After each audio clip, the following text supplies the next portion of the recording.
तो आदाब, नमस्कार, गुड इवनिंग, सत श्री अकाल। एक बार फिर आप तमाम लोगों का स्वागत है क्राइम तक की कहानी के इस एपिसोड में। उम्मीद है पूरी फैमिली अच्छी होगी, अपना ख्याल रख रही होगी।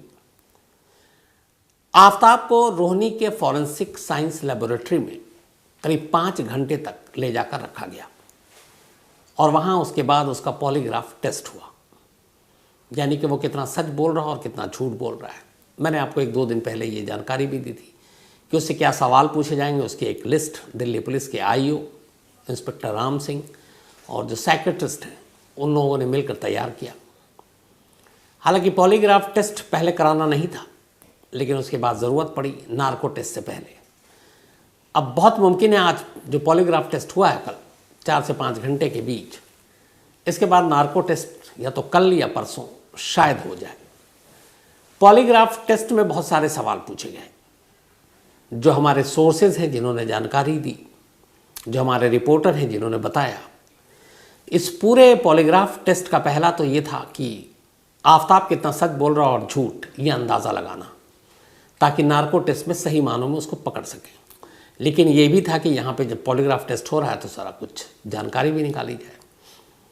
जो सोर्सेज उन्होंने बताया कि पॉलीग्राफ टेस्ट के दौरान आफताब ने यह कबूल किया कि श्रद्धा का कत्ल उसके हाथ से हुआ है, लेकिन उसने कहा कि उसने पहले से सोच समझ कर ये कत्ल नहीं किया। अचानक झगड़ा हुआ, अचानक गुस्सा हुआ और उस गुस्से में वो खुद पर काबू नहीं रख पाया और फिर उसका गला दबाता रहा और उसे इस बात का एहसास ही नहीं हुआ कि कब उसकी सांसें रुक गई। इसके बाद जब उससे पूछा गया कि फिर तुमने, अगर ये गुस्से में हुआ, अचानक हुआ, तो फिर उसके बाद जो तुमने 15, 20, 22 दिनों तक लाश के टुकड़े किए, फेंकते रहे, वो क्या था? वो अचानक तो हो नहीं सकता।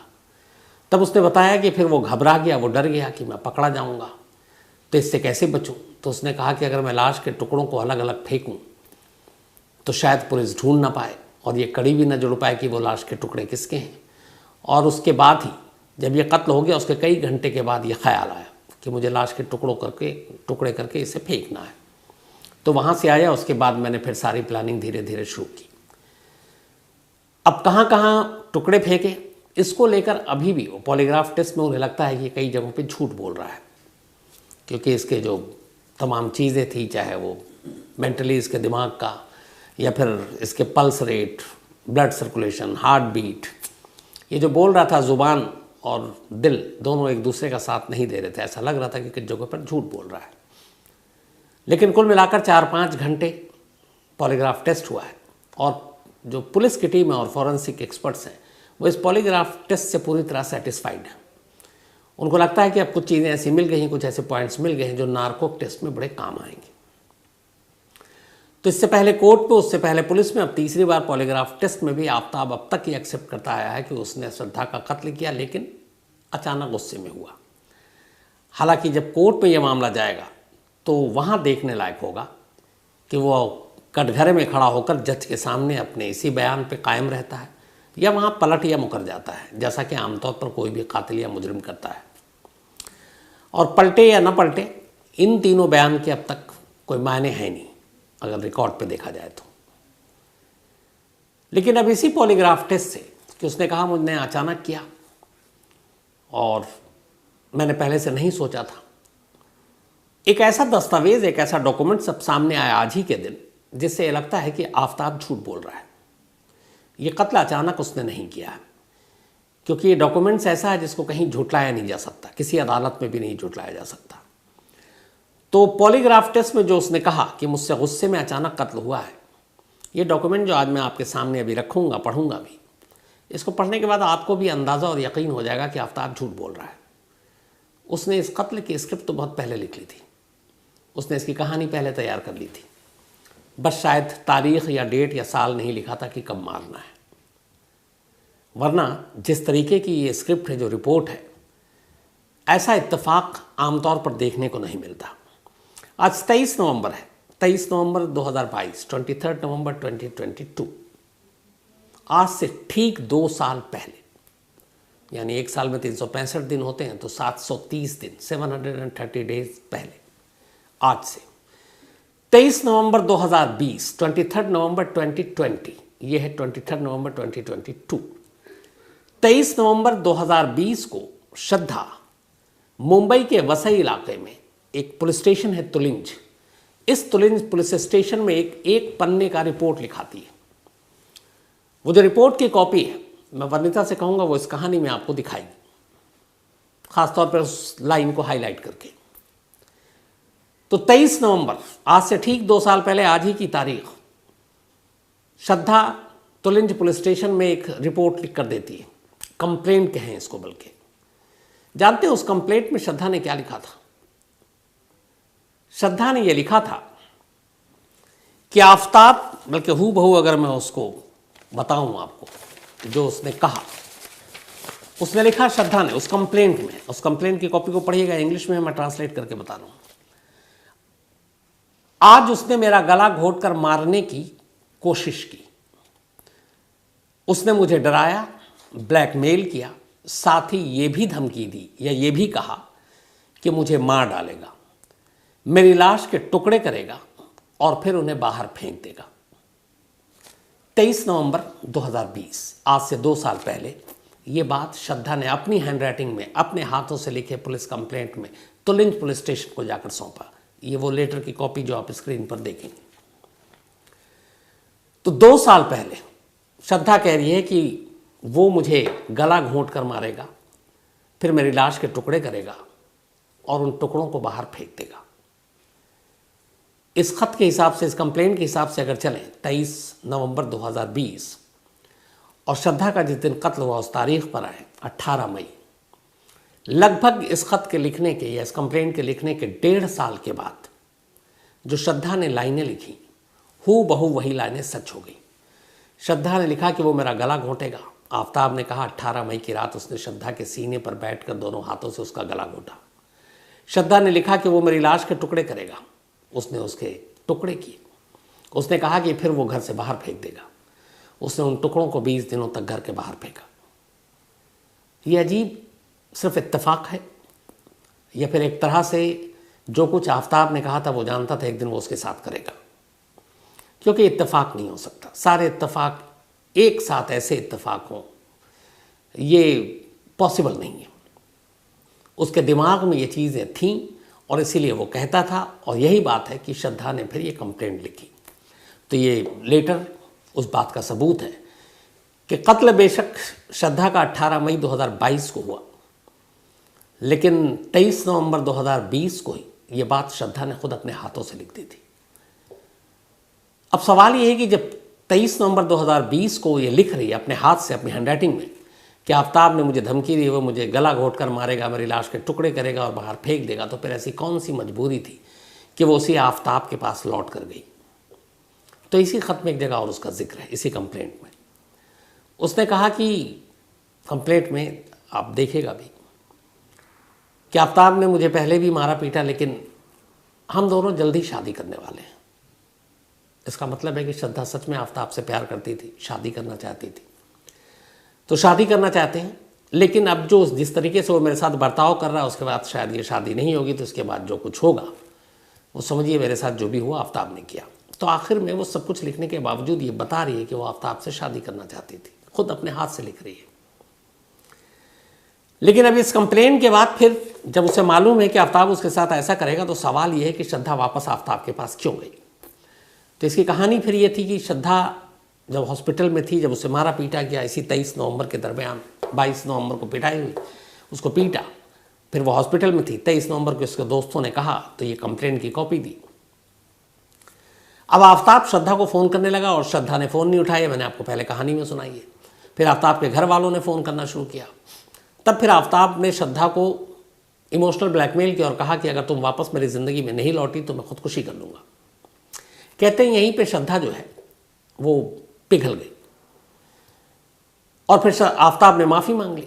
इसने कहा चलो माफ़ी मांग ली, अब ये करेगा नहीं है, कहीं खुदकुशी ना कर ले। इस डर से न सिर्फ अस्पताल से श्रद्धा वापस आफताब के साथ उसी घर में मलाड में लौटती है, बल्कि आफताब के कहने पर ये जो कंप्लेंट है, ये जो कॉपी है, जो 23 नवंबर 2020 को उसने इस पुलिस स्टेशन में दिया था, आफताब के कहने पर ये कंप्लेंट वो वापस ले लेती है।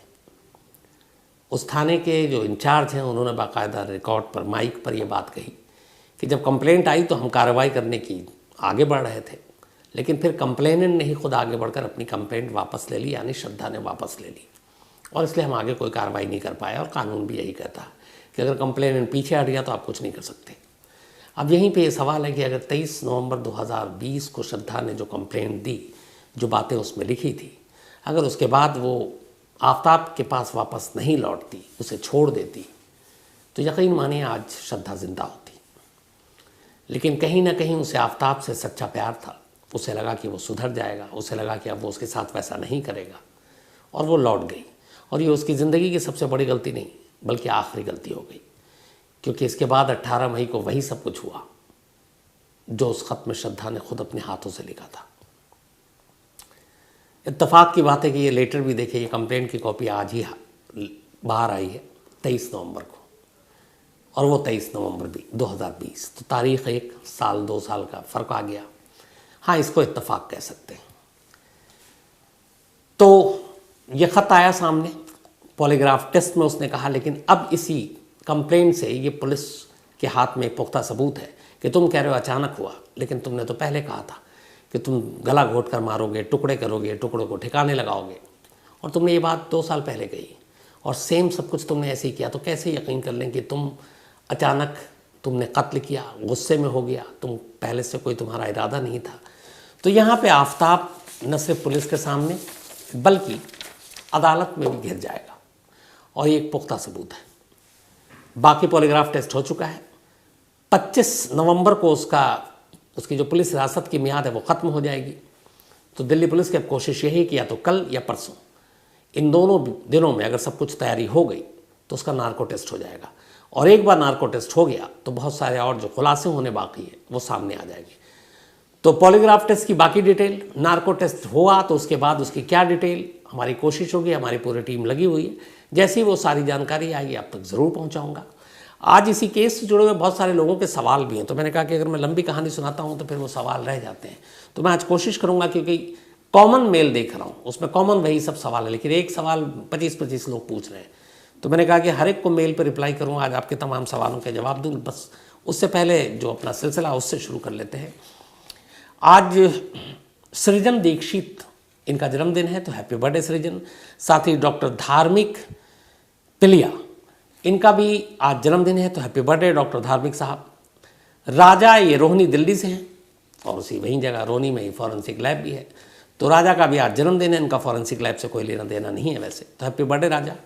साथ ही भास्कर का भी आज जन्मदिन है, हैप्पी बर्थडे भास्कर। इसके अलावा भूरा राजपूत, इनका भी बर्थडे है, तो हैप्पी बर्थडे भूरा जी।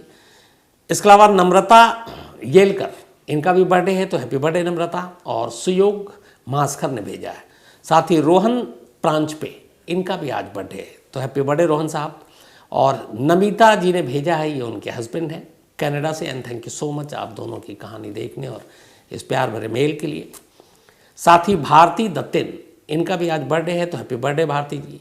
और गौरव शर्मा ने भेजा है न्यूजीलैंड से, खूबसूरत जगह है, कभी गौरव भाई आएंगे तो ज़रूर आपसे मिलेंगे। इसके अलावा काजल और कल्पेश, इन दोनों की एनिवर्सरी, तो आप दोनों को बहुत बहुत मुबारक बधाई। संदीप ने भेजा गुजरात से। विजय रजाने और सचिन विधाते, बल्कि विजय रजाने इनकी एनिवर्सरी है, लेकिन इन्होंने इनकी वाइफ का तो नाम लिखा नहीं, और सचिन विधाते जी ने भेजा है, तो बहुत बहुत बधाई विजय रजाने साहब आपको और आपकी पत्नी दोनों को। शीता और विशाल, इन दोनों की भी एनिवर्सरी है, तो शीता और विशाल आप दोनों को बहुत बहुत बधाई मुबारक। आशीष और प्रतिमा ने भेजा है। साथ ही शहजादी और मोहम्मद असलम, इनकी भी एनिवर्सरी, तो शहजादी और असलम आप दोनों को मुबारक, बहुत बहुत थैंक यू सो मच। अब आते हैं जो मैंने शुरू में कहा था, सुभाष द्विवेदी, इन्होंने सवाल पूछा है कि पुलिस लाश के टुकड़े ढूंढ रही है श्रद्धा के, इधर उधर कुछ मिले कुछ नहीं मिले। फिर उन्होंने कहा कि यह भी तो हो सकता है कि आफ्ताब शातिर था, ड्रग एडिक्ट था, सोर्स ऑफ इनकम नहीं था पैसे कमाने का, तो लाश के जो इम्पोर्टेंट अंग हैं, पार्ट्स हैं, उन्हें उसने बेच दिया। ये उनका सवाल है। हालांकि ये इन्होंने सोचा सही है, लेकिन यहाँ पे सुभाष जी बस इतना बता दूं कि ये जैसे जेवर, फ़ोन, ये सारी चीज़ें जो होती हैं ना, जैसे किसी की चुराए और बेच दी बड़ी आसानी से, इंसानी बॉडी पार्ट्स इस तरह से ना ख़रीदे जाते हैं ना बेचे जाते हैं। अगर आप बात करें दिल, किडनी, आँखें, तो ऐसा नहीं कि किसी का कत्ल किया, निकाला और किसी को बेच दिया, काम ही नहीं करेगा। इसके लिए बहुत ही मतलब आपको एक्सपर्ट्स की ज़रूरत होती है, टेम्परेचर की ज़रूरत होती है, कौन से पार्ट्स को कब निकालना है, कैसे निकालना है, फिर कहाँ रखना है, कितने घंटे कैसे रखना है, कितने घंटे के अंदर ट्रांसप्लांट कराना है। तो ये बड़ी टेक्निकल चीज़ें हैं और जो मेडिकल के एक्सपर्ट्स हैं वही इसे कर सकते हैं, एक आम आदमी नहीं कर सकता। एक तो एक आम आदमी किसी आम इंसान का कत्ल करने के बाद उसी सफाई से उसके दिल, किडनी, लीवर, आँखें नहीं निकाल सकता है। अब यहाँ मान लेते हैं 1% को आपका सवाल कि चलिए उसने इंसानी अंगों या श्रद्धा के बॉडी पार्ट्स को बेच दिए, मान लीजिए। हर चीज़ों पे शक करना चाहिए। अगर ऐसा हुआ तो फिर इसका मतलब है कि श्रद्धा के मर्डर केस में अकेला आफ्ताब गुनहगार नहीं है। फिर वो डॉक्टर, वो टेक्नीशियन जिसने ये सब कुछ किया, वो ख़रीदने वाला, फिर ये सारे लपेटे में आएंगे। फिर ये राज तो रहेगा नहीं, एक आदमी ने कत्ल किया और एक ही आदमी के सीने में दफन है, तो फिर तो बहुत सारे लोग लपेटे में आएंगे। इसलिए उम्मीद कम है, बल्कि कम क्या, बिल्कुल ही पॉसिबल नहीं है कि एक मर्डर करने के बाद उसकी बॉडी को ठिकाने लगाने की बजाय वो बेच रहा हो, ताकि क्योंकि उसके पास पैसे नहीं हैं। अमोल गायकवाड़, इनका सवाल ये है कि जो श्रद्धा मर्डर केस की जांच चल रही है पिछले लगभग 12-13 दिनों से, पुलिस की टीम इधर से उधर जंगल भटक रही है, तालाब जा रही है, गुरुग्राम जा रही है, अब पॉलीग्राफ टेस्ट होगा, नार्को टेस्ट होगा, गाड़ियाँ दौड़ रही, कई टीमें बनी हुई, उनकी गाड़ियाँ दौड़ रही, उनके पेट्रोल के खर्चे, इधर उधर जाना आना, खाना पीना, लैब के खर्चे, ये सब खर्चे कौन देता है? क्या श्रद्धा के घर वाले जो विक्टिम पीड़ित, या आफ्ताब के घर वाले? तो ऐसा नहीं है। पुलिस जो भी इन्वेस्टिगेशन करती है, हर स्टेट, हर शहर, चाहे वो सेंट्रल गवर्नमेंट के अंडर में हो या स्टेट गवर्नमेंट के अंडर में हो, वो सारा पैसा जो खर्च होता है किसी केस की जांच में, वो सरकार देती है। हर स्टेट की पुलिस का एक बजट होता है, उस बजट में तमाम अलग अलग मद में जो खर्चे होते हैं, उन खर्चों में आपके इन्वेस्टिगेशन का भी खर्चा होता है, आपका ट्रैवल का भी खर्चा होता है, आपको लैब में जो खर्च आते हैं उसका भी खर्चा होता है, आपको कहीं एक स्टेट से दूसरे स्टेट में जाना है उसका भी खर्चा होता है, कई बार तो देश के बाहर भी पुलिस टीम को भेजना होता है उसका भी खर्चा होता है। तो ये सारे जो खर्च आते हैं इन्वेस्टिगेशन के पार्ट के, वो सारे खर्च सरकार, जिस सरकार के अंडर में पुलिस है, वो देती है। अब जैसे दिल्ली पुलिस है, वो दिल्ली सरकार के अंडर में नहीं है, क्योंकि दिल्ली पुलिस सेंट्रल गवर्नमेंट के अंडर में है। तो ये सारा खर्चा सेंट्रल गवर्नमेंट की जेब से जाएगा, उनके ख़जाने से जाएगा। लेकिन कायदे से अगर हकीकत में देखें तो ये सेंट्रल गवर्नमेंट भी पैसे नहीं दे रही है। ये पैसे हम आप जैसे आम हिंदुस्तानी जो टैक्स पेयर है, जो हम टैक्स देते हैं, उनसे सारा ये खर्च होता है। इसके अलावा SD बिश्नोई ये लिखते हैं कि नार्को टेस्ट या फिर पॉलीग्राफ टेस्ट के लिए इजाज़त मांगने की ज़रूरत ही क्यों पड़ती है, क्यों इजाज़त ली जाती है? अगर एक सच्चाई सामने आ रही है केस की, तो फिर ये तो पुलिस को करना चाहिए और अदालत को बोलना चाहिए, हाँ भाई जाके करा दो। तो ऐसा नहीं है, इसलिए लेनी पड़ती है इसमें बिश्नोई साहब, कि जैसे मैंने आपको बताया कि जो नार्को टेस्ट होता है उसमें बहुत सारे ड्रग्स और ये सारी चीज़ें दी जाती हैं कि इंसान जो होश में है, अब उसको आप बेहोश कर रहे हैं, नींद बेहोशी की हालत में ले जा रहे हैं, आपके हाइट, वेट, आपकी कोई बीमारी पुरानी है कि उन तमाम हिसाबों से मेडिसिन का वो पूरा वो बनाया जाता है डोज। तो उसमें कुछ ऊंच नीच हो गई, कुछ गड़बड़ हो गया, तो फिर क्या करेंगे? और दूसरा एक आदमी कहता है कि भाई आपको जो मुझसे पूछना है मेरे होशो हवास में पूछो, मैं नींद में हूँ या नींद बेहोशी में पता नहीं क्या क्या बक दूँ, तो आप मत पूछो। तो इसीलिए ये एक कानून बना हुआ है कि ऐसे सारे टेस्ट के लिए उस आदमी की भी सहमति ज़रूरी है और अदालत की भी सहमति ज़रूरी है, ताकि अदालत ये देखे कि हाँ कितना ज़रूरी है इस तरह के साइंटिफिक टेस्ट को करवाना। इसके अलावा कैलाश कुमार ये मैदानगढ़ी में रहते हैं और इत्तेफाक से जिस तालाब की बात आई, जो नक्शा और नोटबुक मिला है आफ्ताब के घर से, इनका कहना है कि इनके दादा परदादा के ज़माने से ये वहीं रह रहे हैं और इस तालाब के बारे में इन्होंने कहा कि वो सब कुछ जानते भी हैं। उस तालाब कई जगह पे काफ़ी गहरा है, वहाँ पूरी एक ट्रक या गाड़ी अंदर तक डूब सकता है। और इनका और इनके अलावा एक और शख्स थे जिनका ये भी था कि हाँ, उमेश गुप्ता, कैलाश और उमेश गुप्ता दोनों का था कि पुलिस यहाँ डॉग स्क्वाड, स्निफर डॉग को क्यों नहीं ले गई?